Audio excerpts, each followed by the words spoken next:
corpo, alma e espírito. Esse trabalho que eu pretendo fazer agora, irmãos, é um trabalho excelente. Eu não vou ensinar a vocês o que é corpo, alma e espírito. Eu vou mostrar para vocês aonde está escrito e com uma clareza monumental, gigantesca clareza desse texto. Porque muita gente diz, nós somos trinos igual a Deus, mas ninguém fala o que é o corpo, o que é alma e espírito. O corpo todo mundo sabe, é esse corpo que nós vivemos dentro dele. E esse texto que eu vou ler agora, ele traz essa mensagem de corpo, alma e espírito de forma simples. Se você é uma pessoa que acredita em Deus, acredita na palavra dele, não é seguidor de homem, porque assim como muitos textos que eu já vi, esse texto que eu vou ler agora, ele é um texto perseguido pela teologia para que ele não diga aquilo que ele diz. Muitos textos, eles trazem verdades da nossa vida e as pessoas e muitos teólogos que estão dentro da igreja para destruir a palavra de Deus, eles jogam areia, jogam poeira em cima do texto, criam doutrinas falsas que vão aparecer dentro das igrejas, né?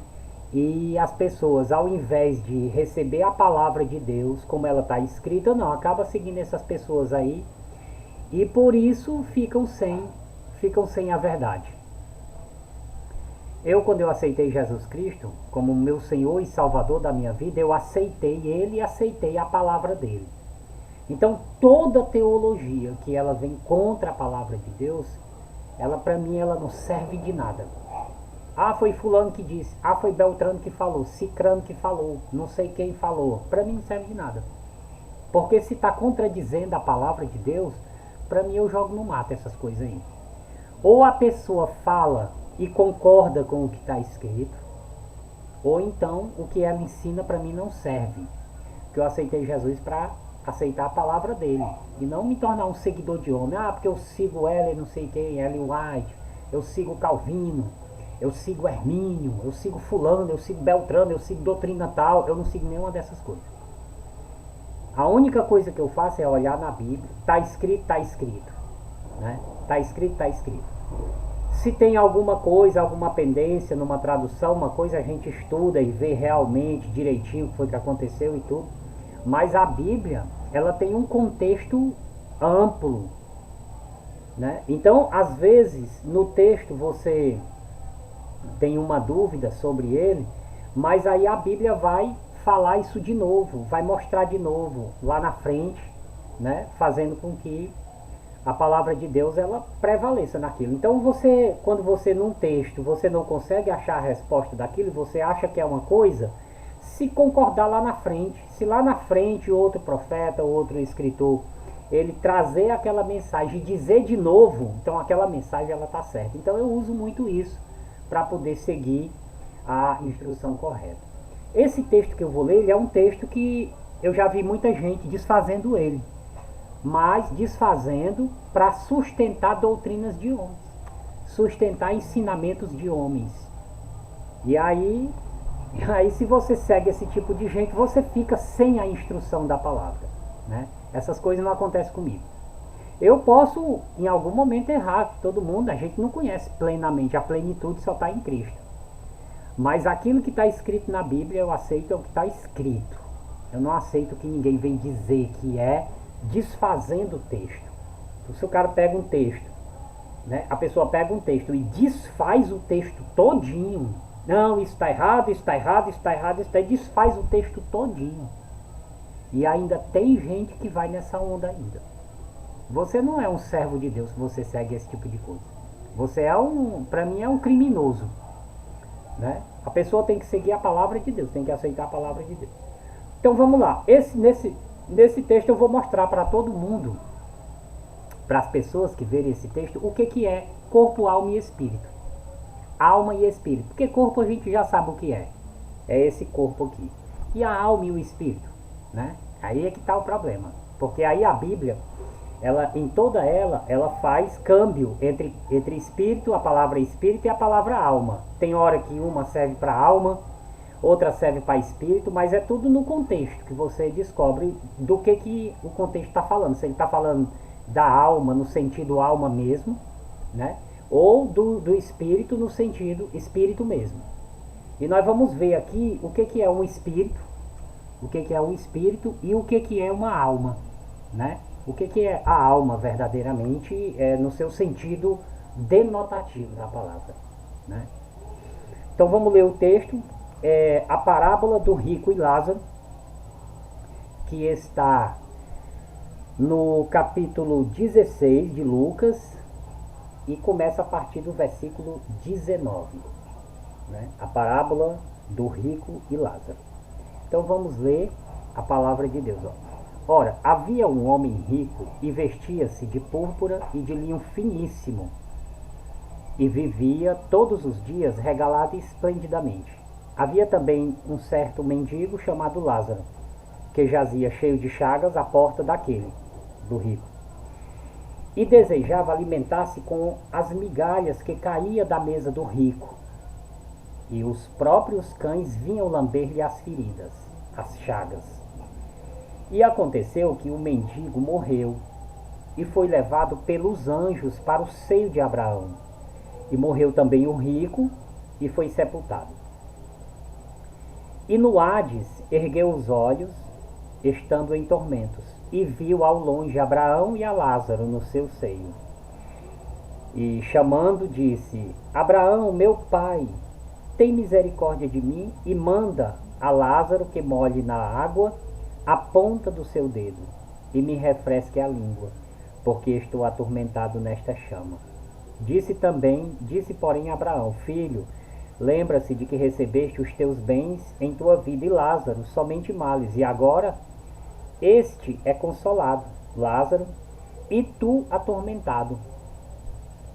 E além disso está posto um grande abismo entre nós e vós, de sorte que os que quisessem passar daqui para vós não poderiam, nem tampouco os de lá passar para cá. E disse ele, o rico, né? Rogo-te, pois, ó pai, que o mandes à casa de meu pai, pois tenho 5 irmãos, para que lhes dê testemunho, a fim de que não venham também para este lugar de tormento. Disse-lhe Abraão: eles têm Moisés e os profetas, ouçam-nos. E disse ele: não, Abraão, meu pai, mas se algum dos mortos fosse ter com eles, arrepender-se-iam. Porém Abraão lhe disse: se não houve a Moisés e aos profetas, tampouco acreditarão, ainda que algum dos mortos ressuscite. Você veja a profundidade desse texto. Ele começa Jesus Cristo contando essa história, é Jesus que conta essa história. Ele começa contando uma história no mundo onde nós vivemos, que é o mundo físico, e ele conta uma história que é um fato, né? Que é um fato, ou seja, uma diferença entre uma pessoa que é rica e uma pessoa que é pobre.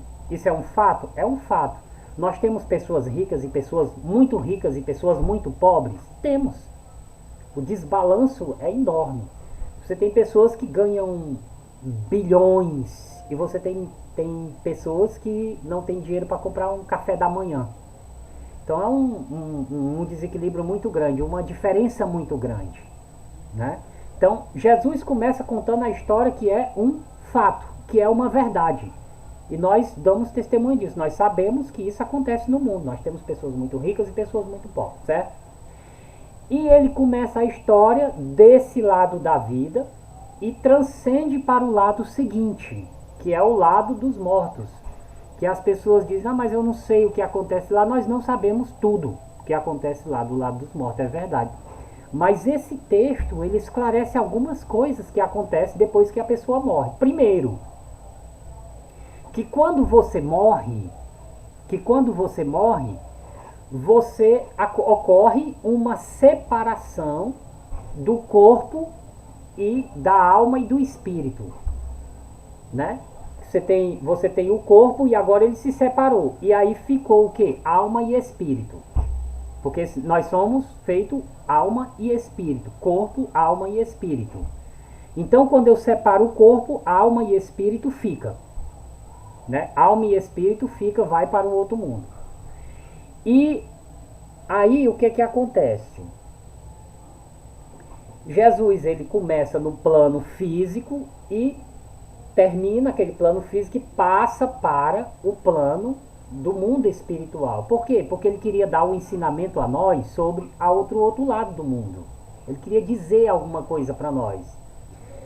E aí ele vai mostrar, né, que do outro lado, o homem aparece do outro lado, lá do outro lado. Ele é conduzido, né, ele que escolhe, ele é conduzido para determinados lugares. Então, assim, os gregos diziam que o Hades é o mundo dos mortos. E aqui a Bíblia, ela deixa isso aqui, o Hades, todos os dois morreram. Então, para nós que ficamos aqui, ambos foram para o mundo dos mortos. Só que aí, os dois foram para o mundo dos mortos. E aí a gente fica pensando, assim, mas quem foi para qual lugar? Né? Para onde essas pessoas foram? E aí Jesus vai dizer, o homem rico, que tinha uma conduta inadequada diante de Deus e até perversa, ele vai para um lugar de tormento no mundo dos mortos, lá no Hades. Ele vai para um lugar de tormento. E Lázaro, que era o pobrezinho que ficava lá tentando comer as migalhas, ele vai para o seio de Abraão, que seria uma espécie de um lugar bom para a pessoa ficar lá até que se complete todo o ministério da vida no mundo. Porque todas as pessoas que estão morrendo, elas estão indo para um lugar para esperar a nova redenção, a redenção, ou seja, a ascensão de Jesus Cristo como rei nesse mundo. Então todos os crentes, todas as pessoas que morrem aqui, elas vão para o outro lado. Lá do outro lado, elas são conduzidas para os lugares que Deus determinou para elas. Seja para o bem, seja para o mal. Aqui eu não posso dizer que morreu duas pessoas. Esse vai para o céu, esse vai para o inferno. Não, isso não é problema meu. Isso é problema de Deus. Isso aí é com Deus. Porque Deus é quem conhece a vida no íntimo de cada um. Você pode ver uma pessoa que você diz que é boa, uma pessoa que você diz que é má, mas o juízo, que é o juízo perfeito, o juízo que enxerga o homem desde dentro, é o juízo de Deus. Eu não posso dizer quem vai para o céu, quem vai para o inferno. Quem diz é Deus. Eu tenho uma suposição. Por causa dos ensinamentos bíblicos.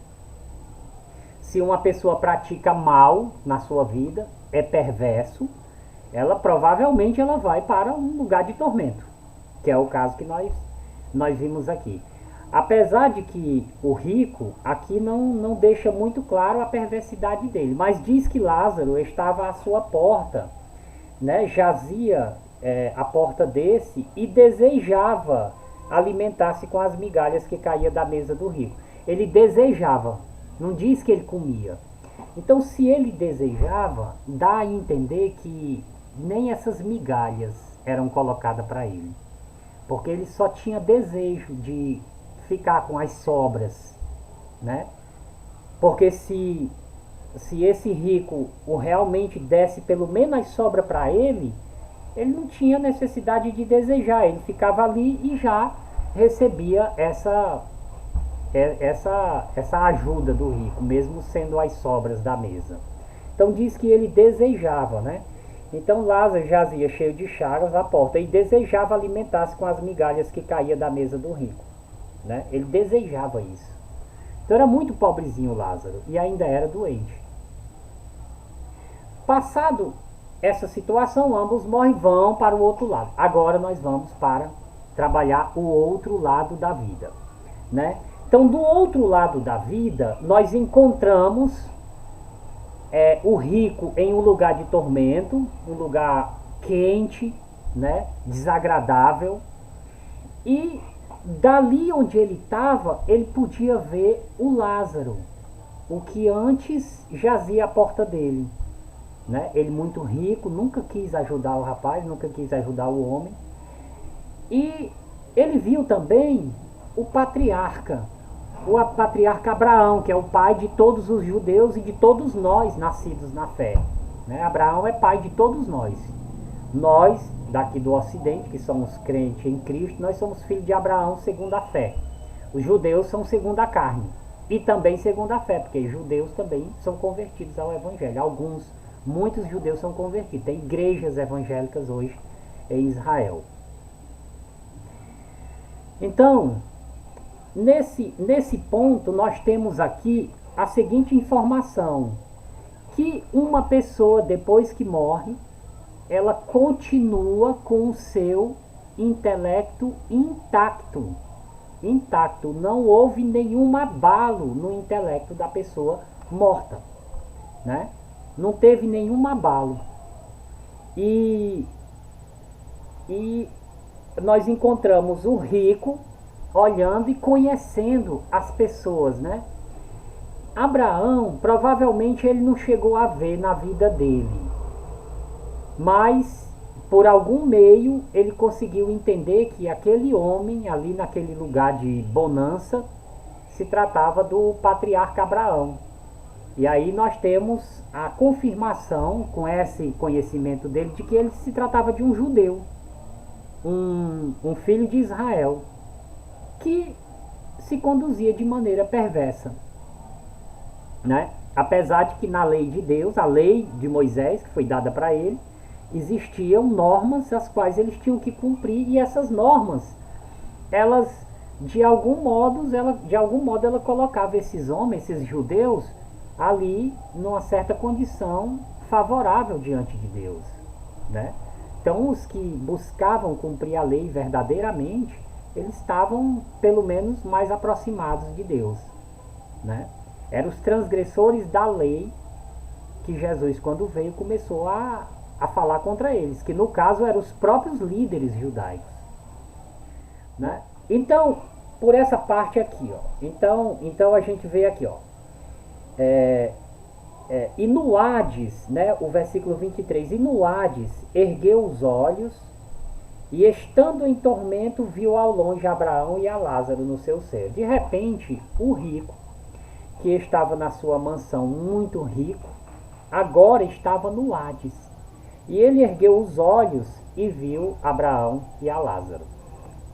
E aí ele diz, olha, e ele clamando disse, Abraão, meu pai. Estamos falando de um filho da descendência de Abraão. Um descendente de Abraão, um seguidor da lei judaica, né? Disse, Abraão, meu pai, tem misericórdia de mim e manda Lázaro que molhe na água a ponta do seu dedo e me refresque a língua, porque estou atormentado nesta chama. Então você veja, você tem aqui dois elementos que esse rico considera, esse ex-rico considera ver água, né, no caso onde Abraão está, e no seu lugar, um lugar de tormento, de fogo. Então são sentimentos que nós temos aqui, que é a sensação de calor e de refrescância. Ele tá vendo que essas coisas lá também tem, né?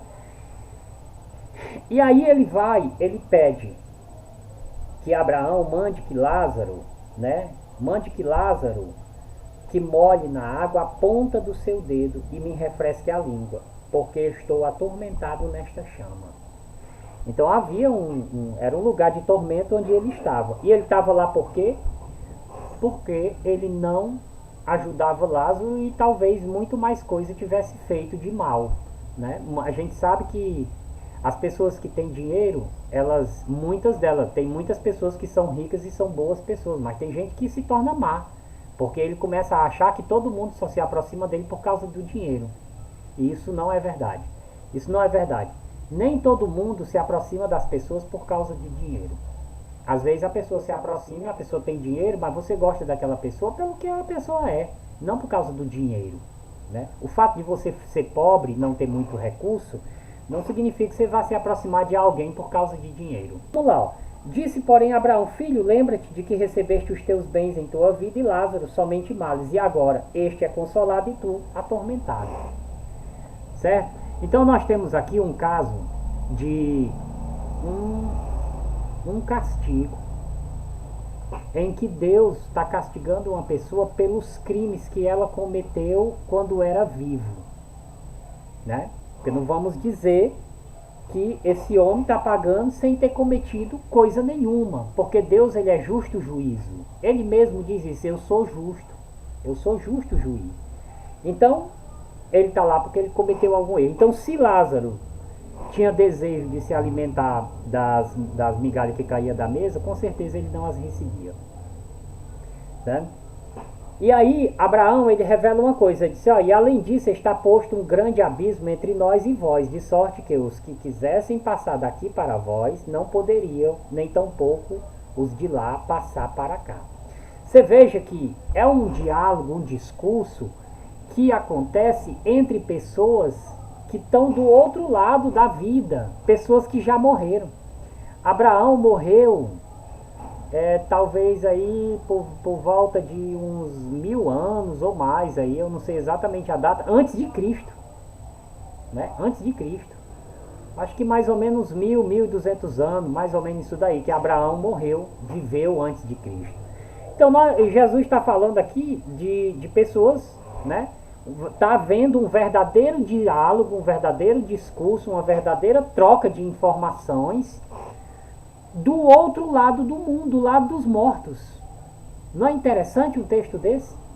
Aí você pega, vem um cara, seguidor de gente, seguidor de pessoas que desfaz o texto todinho e acaba destruindo a informação que Jesus Cristo, com tanto trabalho, passou para nós e os seus apóstolos. Aí ele vê aqui. Deixa eu ver aqui, ó. E além disso está posto um grande abismo entre nós e vós, de sorte que os que quisessem passar daqui para vós não poderiam, nem tampouco os de lá passar para cá. Então você veja bem, o rico, ele pediu para Abraão mandar Lázaro molhar lá o dedo na ponta e vir molhar ele, né? Passar uma água nele para refrescar-lhe a vida um pouco. Aí Abraão dá uma informação para eles: olha, essa coisa que você está pedindo é uma impossibilidade. Aqui nós não temos essa capacidade de passar da onde nós estamos para ir onde tu está, e de onde tu está passar para cá. Porque essa é uma imposição, há um abismo entre nós não temos como transpor esse lugar. Você veja que do outro lado dos mortos, para onde Deus coloca um e coloca outro, dali o sujeito não pode sair. É uma sentença divina. Exatamente como ocorre nós aqui na Terra. Nós não podemos sair daqui para lugar nenhum. Daqui para outro planeta, nós não temos como sair e viver no outro ambiente. Não tem. Aqui nós estamos aqui na Terra também, que, diga-se de passagem, é um belo lugar para se morar. Se não fosse os malignos, filhos da serpente, aqui seria um ótimo lugar para se morar. É um bom lugar, um lugar cheio de beleza, cheio de maravilhas da criação de Deus, cheio de muitas riquezas, de mar, de rios, de chuva, de tanta coisa, de árvores, de pássaros, tudo é bonito. Do jeito que Jesus disse, do jeito que Deus disse lá no princípio, né? E viu Deus que tudo era bom. Então a natureza toda ela foi feito boa para o homem, né?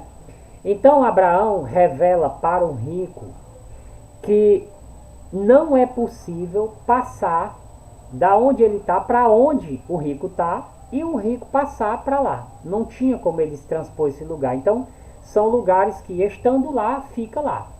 Claro que Abraão, no seio de Abraão, é um lugar para onde vão os profetas, os filhos de Deus. E Deus, ele sempre preparou coisas boas para os seus filhos. Nunca se viu que Deus criou um ambiente ruim para colocar seus filhos, né? Sempre foi uma coisa boa. E aí ele revela, e aí Abraão revela para o rico que não pode fazer essa transposição. Aí é o seguinte, o rico, né? E aí é o seguinte, o rico, ele começa a se lembrar da família dele. né?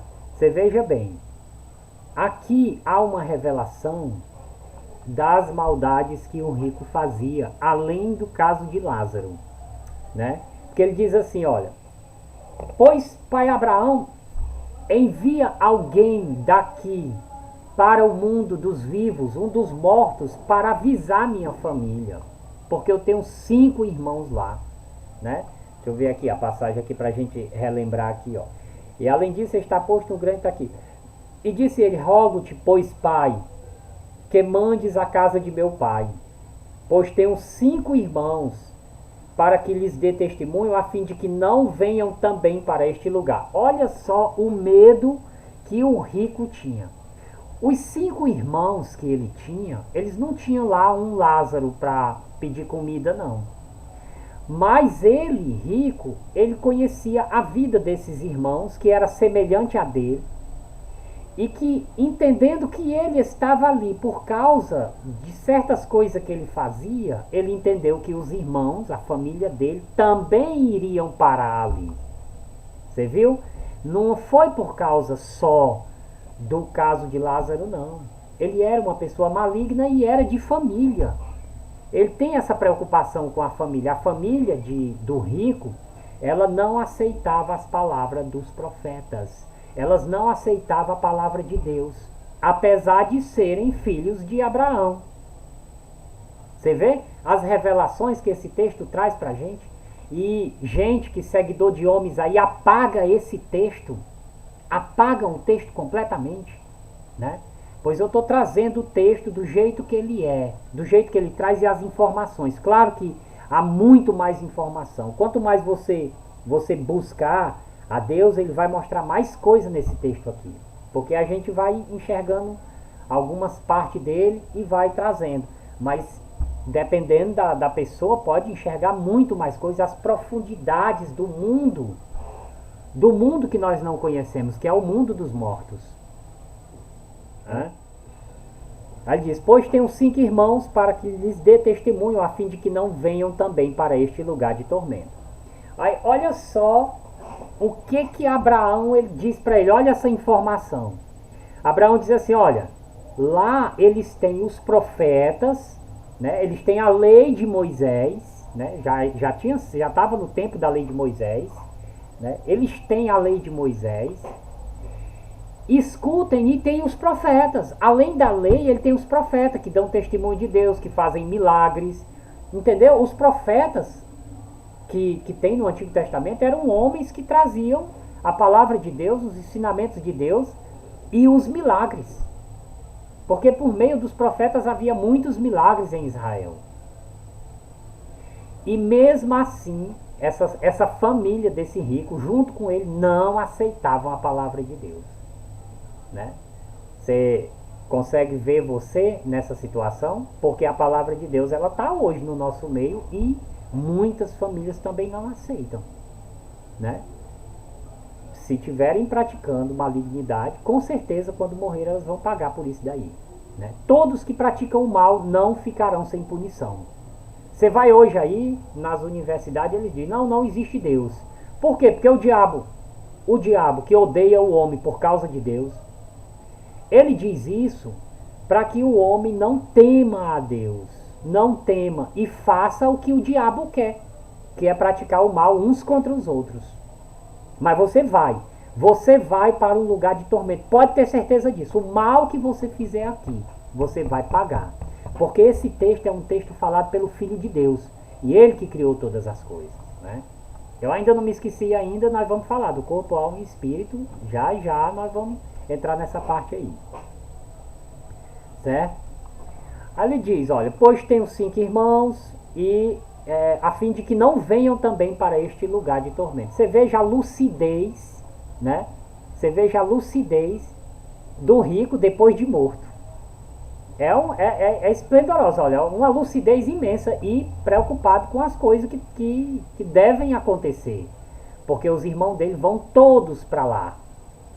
E aí Abraão, ele diz o seguinte, olha, eles têm lá Moisés e os profetas, que ouçam, né?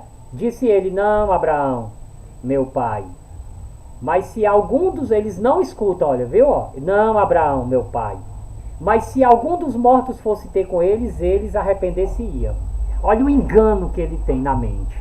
Achando que um morto, aparecendo para a família, vai ter mais poder de persuasão, né?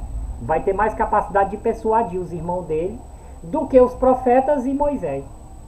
E aí Abraão faz uma revelação, diz, olha, quando uma pessoa não tem fé, quando ela não acredita na verdade, não adianta você ir mandar um morto, porque a verdade está diante dela e ela recusa a verdade. Entendeu? E essa mensagem que Abraão manda para o rico, dizendo, não adianta, eles não vão aceitar por causa de um morto. Se eles não recebem a palavra dos profetas nem de Moisés, o morto muito menos eles vão aceitar. E é verdade isso. Jesus Cristo conta essa história para os seus apóstolos, que vão escrever, no caso aqui Lucas. E mais tarde ele mostra que é verdade. Porque quando Jesus Cristo, no capítulo 11 de João, do Evangelho de João, ele ressuscita Lázaro com 4 dias de morto. 4 dias de morto, ele ressuscita Lázaro. Os fariseus, que eram inimigos de Jesus, estavam lá assistindo. Eles chegaram a dizer, olha, o que os fariseus disseram? Olha, esse homem que abriu os olhos ao cego, ele não podia fazer com que esse amigo dele não morresse. Porque eles tinham certeza, isso é a prova de que eles tinham certeza que o homem estava morto, estava 4 dias na sepultura. E Jesus chegou lá e fez um milagre ainda maior. Ao invés de curar ele quando estava doente, ele ressuscitou dos mortos. O homem todo enfaixado, com 4 dias, cujo corpo já entrava em estado de putrefação. A Maria, as irmãs de Lázaro, disseram para Jesus, Senhor, já cheira mal, já está em estado de putrefação. Aí Jesus disse, eu não te disse que se tu crer, tu verá a glória de Deus? E aí Jesus ele vai lá, dá ordem a Lázaro, ressuscita, Lázaro sai de dentro do túmulo andando e todo mundo de boca aberta olhando, um morto com 4 dias. A carne do homem teve que ser restituída. Olha o tamanho desse milagre, a alma dele teve que ser mandada de volta lá do além para entrar no corpo e trazer ele de volta. A ordem de Cristo tinha que ser cumprida. E Lázaro sai. E sabe o que foi que os caras que viram, os fariseus que viram o homem ressuscitado dos mortos, que eles creram? De jeito nenhum. Eles não só creram, como aumentou o ódio deles contra Cristo. Eles foram lá para os mestres dos fariseus e disseram, olha, o homem ressuscitou o morto. Ou vocês matam esse homem agora, ou então ele vai ganhar todo mundo. Quem é que vai não acreditar nele? Quer dizer, eles não acreditavam. Então você veja que a descrença, na verdade, ela transcende até o mundo dos mortos. É um negócio assim espiritual muito profundo quando uma pessoa nega a verdade. Então, ela transcende daqui. Não é que você está aqui, você nega, lá no além você chega a negar também. Esse caso do rico aqui, ele parece que está meio arrependido do que fez, só que agora ele está sendo punido.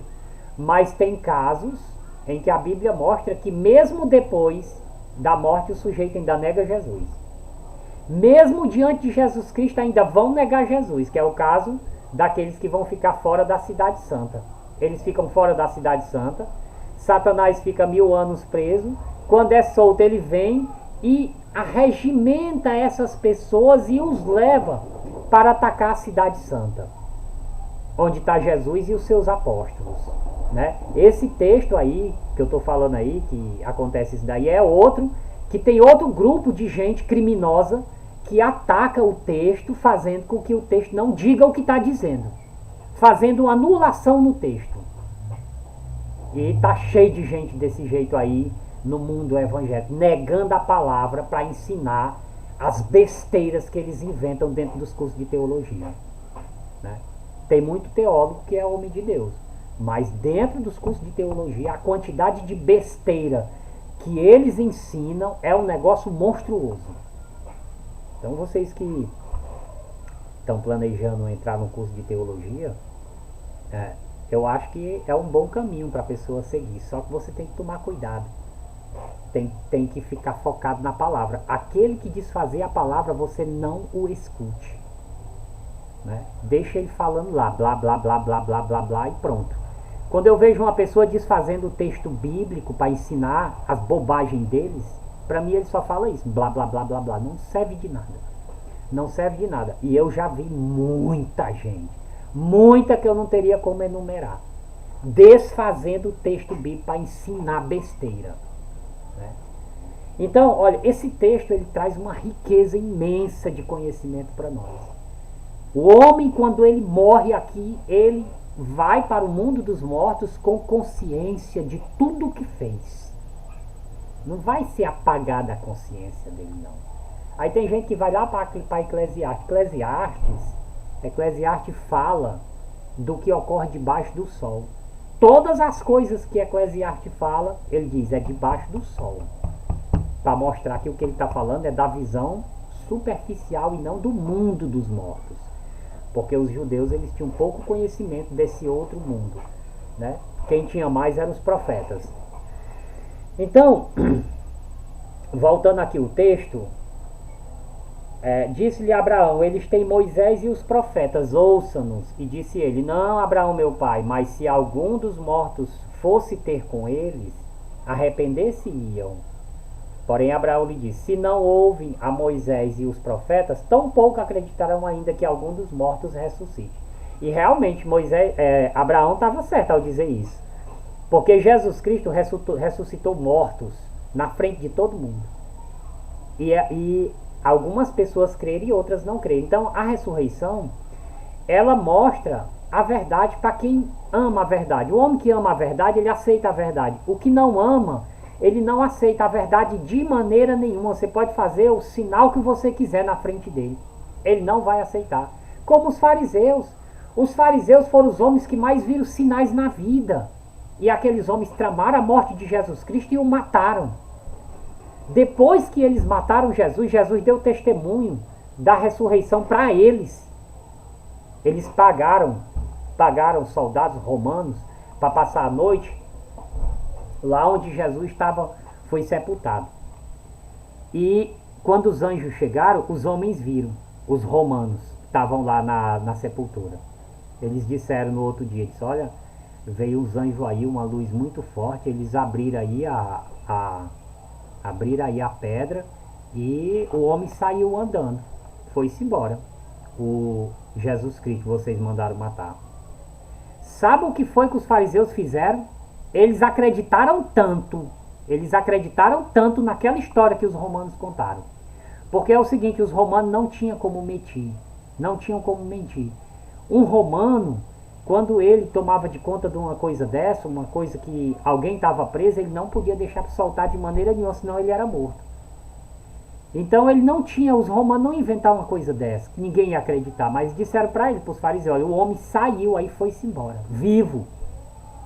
Aí os fariseus acreditaram tanto na história deles que disseram assim, tá aqui esse dinheiro para vocês. Contem que os apóstolos roubaram o corpo dele.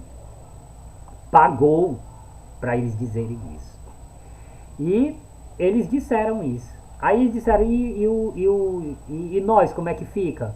Ele disse, não, vocês eu vou falar com o chefe aí para livrar a cara de vocês, senão vai dar problema. Então, ali na politicagem deles ali, eles foram lá, falaram com Herodes, com Pôncio Pilatos, e não vamos deixar esse negócio em pano frio, senão vai dar mais problema. E os fariseus tinham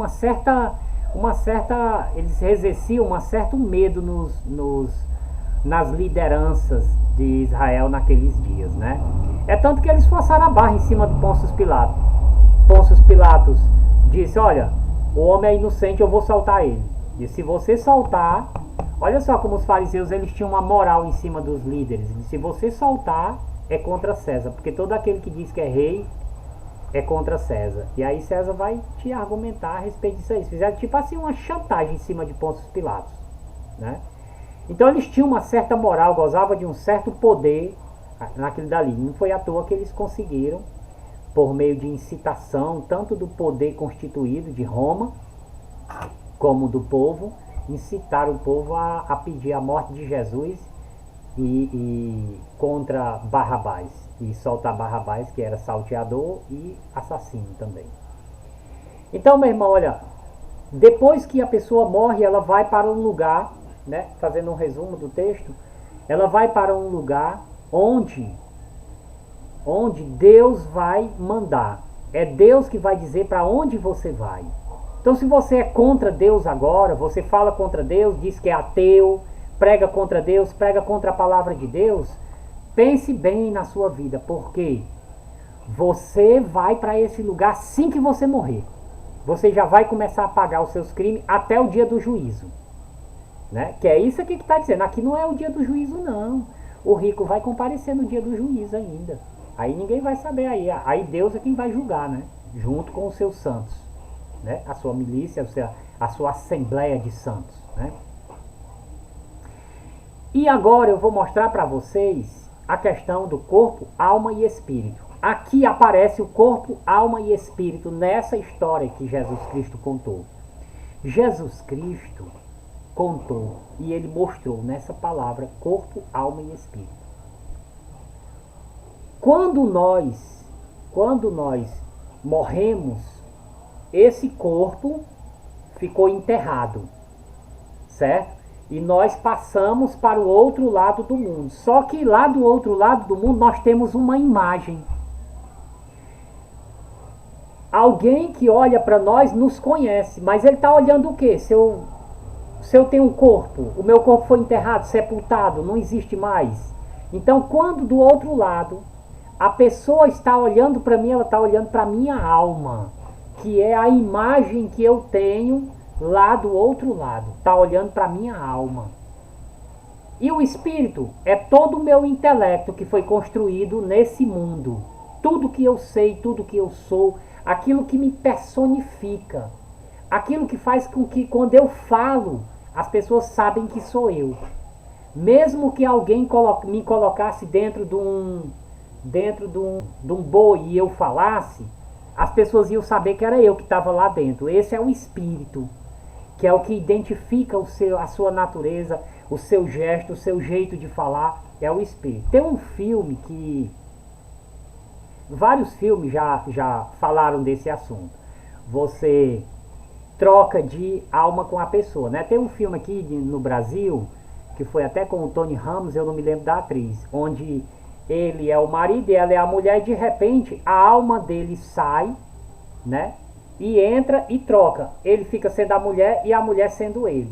Então, quando ele fala como homem, como conhecedor das coisas. Então, aquilo dali é a alma dele que passou para o outro junto com o espírito. Agora, a alma e o espírito se separam? Não, não se separa. Porque lá do outro lado do mundo você tem a alma, que é o corpo que você assume, que é ali quando o rico olhou que viu Abraão, ele viu esse corpo, que é a alma dele, que é a imagem que ele vê. Porque o corpo de Abraão foi enterrado. Então, o que é que o rico está olhando? Para ele ver e ver que tem uma pessoa lá e ele conhece. Ele está olhando a imagem de Abraão. E essa imagem é a alma dele. E quando Abraão fala, aí se manifesta o espírito, que é o intelecto. O nosso espírito, ele é todo o conjunto de conhecimento que nós adquirimos desde o dia que nascemos até o dia que morremos. É todo esse conjunto que formou, personificou as lutas que nós passamos, a vida que nós tivemos, a família que tivemos, os irmãos que tivemos, tudo isso personifica a minha pessoa. Então, quando eu falo, em qualquer corpo que eu tiver, eu consigo convencer alguém de que sou eu que estou falando. Porque as pessoas vão conhecer que sou a personalidade, o jeito vai estar todo ali. E isso é o espírito do homem. E aí a pessoa diz, mas como é que você sabe que é o espírito? Porque a Bíblia chama de espírito, tem hora que chama espírito sangue chama espírito e alma, e cambia alma, espírito e sangue. Nós usamos essas palavras uma servindo no lugar da outra, mas o contexto diz do que está falando. Pelo contexto você sabe. Mas denotativamente, a alma é essa imagem que é vista quando eu estou do outro lado do mundo. E o espírito, o intelecto. Quando eu falo, as pessoas sabem que realmente sou eu que estou falando, por causa da personalidade que eu tenho. Ninguém sabe falar como eu. E eu não sei falar como ninguém. Toda pessoa ela é uma impressão digital única, né? Toda pessoa ela é uma impressão digital única.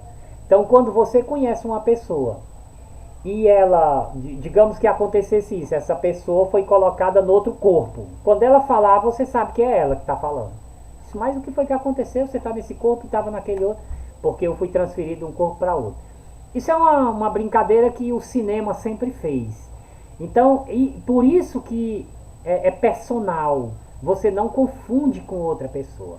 E a imagem que você vê do outro lado do mundo é a alma. Então, quando o rico estava lá no AIDS, era a alma dele que estava ali. E quando ele falava, era o espírito. Ou seja, toda a bagagem de conhecimento, né, de consciência que você tem da vida que teve. Então ele se lembrava dos irmãos, se lembrou da família. Vai na casa de meu pai, tem meus irmãos, eles fazem a mesma coisa que eu. Eles vão vir para cá também. Conhecia os crimes da família e tudo. Consciência lúcida, intacta. Então esse texto é uma maravilha de revelação que traz para nós. Mas os teólogos, principalmente o pessoal da Adventista do Sétimo Dia, faz um embaçamento danado nisso daqui para dizer que o texto não tem valor e que o homem, quando morre, morre junto com a alma.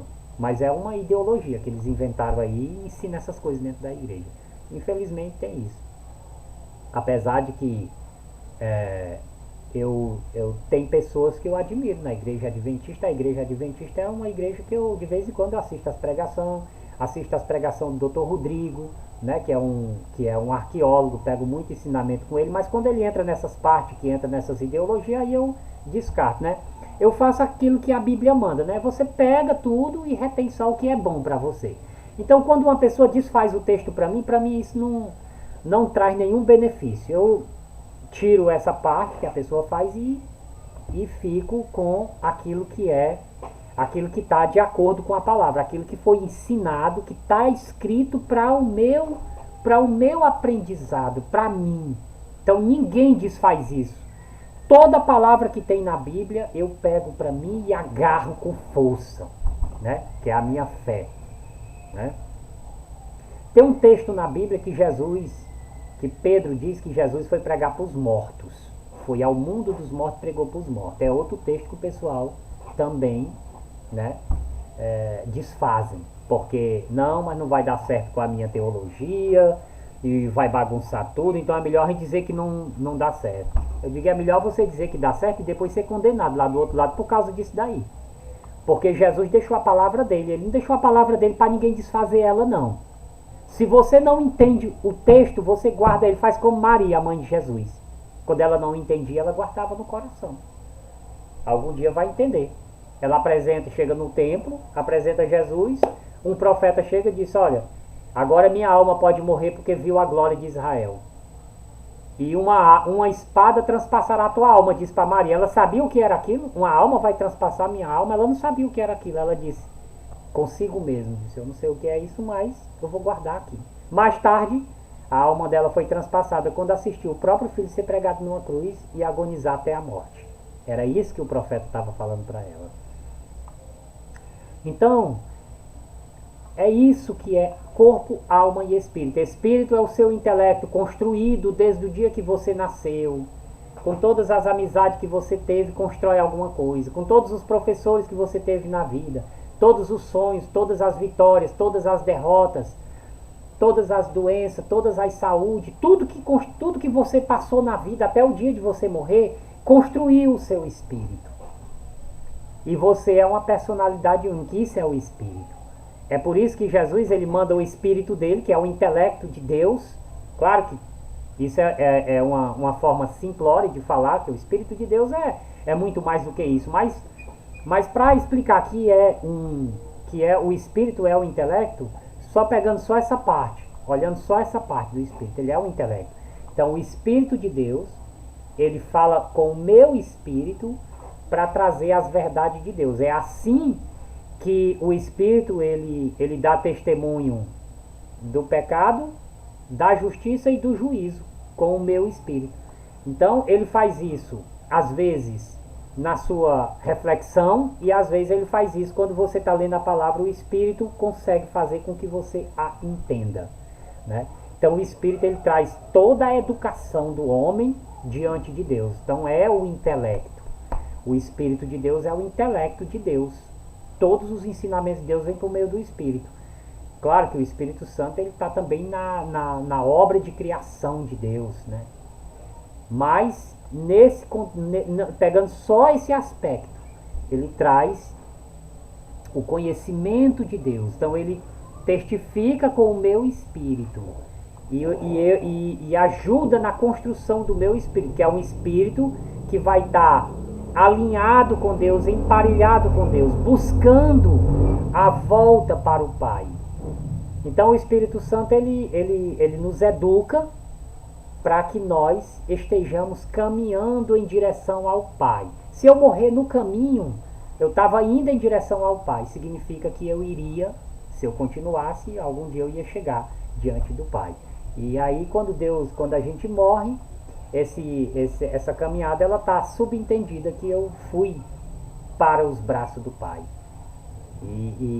E é isso daí. O Espírito é o intelecto do homem, né, que é construído nesse mundo por todas as coisas que acontecem na sua vida, desde o dia que nasceu até o dia que morre. E a alma é o vulto que você recebe quando você está do outro lado, porque é ela que dá a vida. Porque você morreu, o corpo foi enterrado, mas você está vivo do outro lado. Então a alma, ela está mantendo a vida. E o espírito, o intelecto, que é aquilo que foi construído em você. A sua personalidade. Você é personalizado. Não existe ninguém que possa falar como você. Ninguém pode me imitar. Porque eu tenho gestos, eu tenho trejeitos, eu tenho o meu jeito de falar. A minha educação, nós vivemos no mesmo mundo, mas nós participamos de N situações diferentes. E essas situações diferentes personalizam cada um. Eu passei por coisa que outras pessoas não passaram. E outras pessoas passaram por coisa que eu não passei, né? Toda pessoa ela é um único. Ele tem um digital único.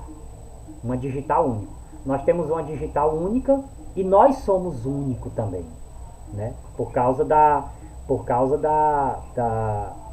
nossa vida, que é diferente de uma para outra, é construída com eventos que acontecem de forma diferente, né? Pessoas passaram por grandes traumas, outros não. Pessoas lutaram, outros não. Pessoas são ricas, outros são pobres. E tudo isso constrói um espírito no homem.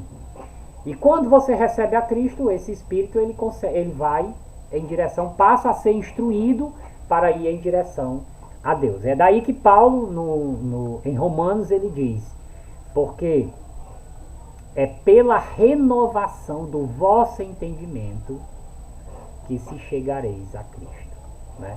Nós vamos em direção a Cristo à medida que nosso entendimento está sendo transformado pela palavra de Deus e pelo testemunho que o seu espírito dá dentro do meu espírito, com o meu espírito, uma coisa que acontece no além, né? O Espírito de Deus, ele me educa vindo direto do céu, né? Uma parte dele. E eu recebo esses ensinamentos e coloco isso em prática na minha vida e vou me enchendo mais da palavra de Deus para que todas as minhas ações sejam moldadas pela a verdade de Deus. Espero que tenha esclarecido a palavra de Deus para todos e que Deus abençoe a todos. E aqueles que não aceitaram Jesus Cristo ainda, que aceitem como Senhor e Salvador da sua vida, porque você não tem outro Salvador. Aquelas pessoas que ensinam você a ser ateu têm a vida miserável, estão com a vida desgraçada. Não escute essas pessoas, escute Cristo, que Ele morreu por você, e nenhuma dessas pessoas são capazes de fazer isso. Não existe homem na terra capaz de dar a vida pela humanidade. Só Cristo fez isso. E Ele deu a vida pelos bons e pelos ruins. Porque os ruins, se eles quiserem se arrepender hoje, seus pecados serão perdoados, porque Cristo pagou o preço, né? Tem muita gente que diz assim, não, mas esse rapaz fez isso, mais isso, mais isso, mais isso. Pois é, só que é o seguinte, essa penalidade que ele devia pagar, Jesus pagou na cruz do Calvário, porque como Jesus não tinha pecado, ele estava pagando pelo preço da humanidade inteira. Aí a humanidade tem que aceitar o sacrifício. Você tem que aceitar. Você aceita o sacrifício de Jesus Cristo na sua vida? Aceito. Pois você na sua casa, no seu quarto de noite, você diz assim, Senhor Jesus, eu aceito o Senhor como meu Deus, como meu Salvador. E a partir daí você já se torna um filho de Deus. Mesmo sozinho, se você não quiser ir numa igreja. Mas a partir desse momento que você fizer isso, você tem que ser batizado e começar a ler a palavra de Deus e aprender e buscar o conhecimento divino para que você comece a caminhar em direção a Deus. Que Deus abençoe a todos. Amém.